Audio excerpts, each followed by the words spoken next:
Une question qui a été posée dernièrement, justement, sur le fait que nous passons dans cette pandémie où les choses, comment dire, ne sont pas relativement normaux. Nous rentrons aujourd'hui, ne serait-ce que dans notre région, c'est-à-dire dans le sud de la France, dans une période de couvre-feu. Ça veut dire qu'à partir de 18 h, aujourd'hui, le gouvernement interdit aux gens de circuler.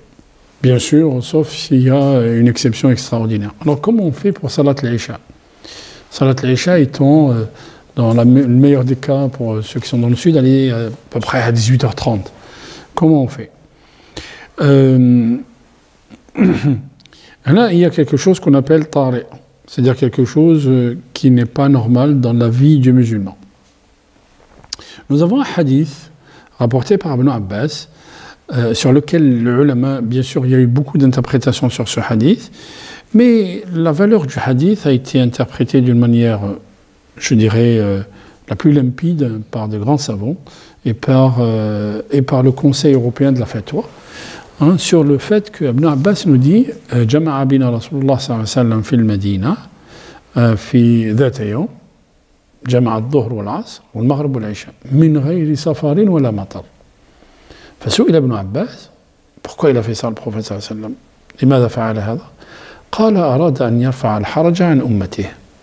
Donc Ibn Abbas il nous raconte que le prophète صلى الله عليه وسلم un jour il a comment dire, regroupé deux prières.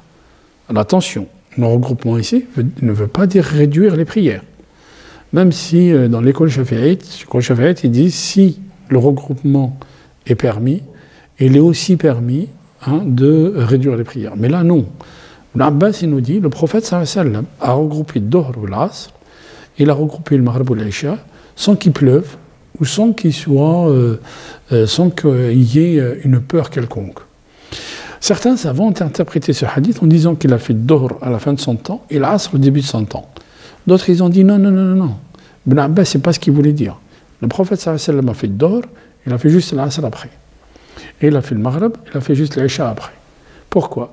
Parce qu'il voulait lever la gêne sur sa communauté. Ça veut dire quoi? Ça veut dire que, vous allez me dire pourquoi il y a des différences dans les écoles. Les différences viennent de l'interprétation du texte. Souvent, la différence, elle vient de l'interprétation du texte. Donc nous avons un texte, et comment il est interprété, et quelle est la méthodologie d'interpréter un texte. C'est ça qui est important dans une école. Et des fois, la méthodologie diffère d'une école à une autre. Et des fois, un texte a plus d'importance dans une école que dans une autre. Donc dans ce texte, Cheikh Al-Albani, il dit ce que je suis en train de vous dire, c'est-à-dire je reprends la parole de Cheikh Al-Albani qui nous dit que les gens qui se trouvent dans une difficulté, ou si nous avons un tari', nous pouvons regrouper les prières. Et les prières pour nous, aujourd'hui, qui vivons en Europe, et où les journées sont très courtes, il y a des gens, par exemple, qui rentrent, bien sûr, chacun de nous, il y a sa façon de travailler. Un médecin, par exemple, qui rentre dans une salle d'opération, ou une infirmière, qui rentre à 13 h et qui finit à 18 h. Est-ce qu'elle peut regrouper Dohr ou l'Asr? Oui, bien sûr qu'elle peut regrouper Dohr ou l'Asr. Donc chacun sa façon d'aborder.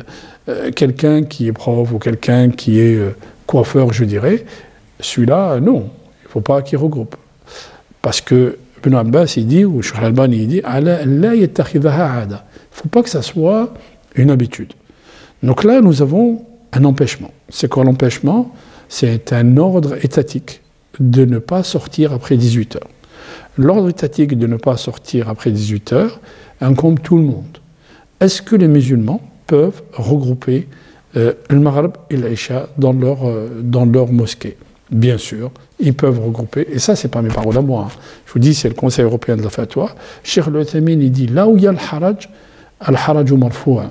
Cheikh Al-Uthaymin, il dit, là où il y a une gêne, le gêne est levé. Et donc, le musulman, quand il trouve une gêne, est-ce qu'il peut regrouper la prière? Il peut regrouper la prière, surtout dans ce cas-là. Maintenant, si des gens ne sont pas, comment dire, ne sont pas convaincus par ce que je suis en train de dire, ils peuvent faire le Maghrib à la mosquée, et quand ils reviennent chez eux, ils font l'Isha quand ils rentrent chez eux.